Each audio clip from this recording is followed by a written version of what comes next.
All right, I think everyone's seated and we're probably ready to kick things off. Hello, everybody, and welcome to Bytes 2025, Melbourne. My name's Adam Sifsioglu, and I'll be your host for this evening. I'd like to start by acknowledging the traditional owners of the lands on which we meet today, the Wurundjeri people of the Kulin Nation. I would also like to pay my respects to elders past, present, and emerging. Unfortunately, we had plans to have Auslan interpretation today, but we've had a last minute pullout. So unfortunately, we don't have that available. We do have live captioning provided by AI Media though. So that's at least something. And unfortunately, we haven't got the Auslan today. So before we kick off the presentations, I just want to say happy Global Accessibility Awareness Day to everybody here. And thank you all very much for coming back to Bytes. This is the 13th year we've run Bytes in Melbourne. It's the 14th Global Accessibility Awareness Day, but the 13th year of Bytes Melbourne. So it's really great to be here with you all today. And thank you all for coming back, and for anyone who's new and for whom it's the first time. Go on hands. Anyone in the room for it's the first time? Thank you all very much for coming. So I'm going to hand over to a Bupa rep to do a bit of housekeeping. But before I do that, I just want to say a really quick thank you to Bupa for hosting us. You guys are really big supporters of ours, both here at Bytes and also the Melbourne meetup, which I also organise. So thank you very much for the support you've provided us over the years and the support you continue to provide us.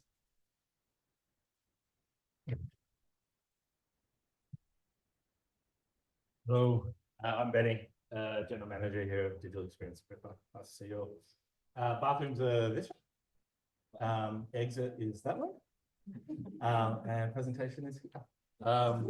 We have food, drinks, enjoy. I hope it's a great presentation today. And if anyone's interested in talking about digital accessibility and some potential roles and whatnot, we're building a team out here at Bupa, Recruitment Hook. Don't hesitate to touch base. Enjoy the night. Thanks, Benny. All right, so we're going to change things up a little bit tonight. So we've got 4 presentations. So we'll do the first 2 presentations and then we'll take a bit of a break. We'll come back for the last 2 presentations, and then we're going to finish things off with a bit of an audience Q&A with all of the speakers, which I haven't warned them about, unfortunately, but it should be all right. It's just a bit of a general chat. All right, so let's get things kicked off. Our first speaker this evening is Jacinta Gregory. I'm not going to do intros. I'm going to let people introduce themselves, and what I will do is not take that off their presentation. I will take that off their presentation time, so they get their full 10 minutes. Well, I worked it into my 10 minutes, so. Jacinta, you got a mic over there, or do you want this one? I got some. Right, thank you, Jacinta. No. Press it on.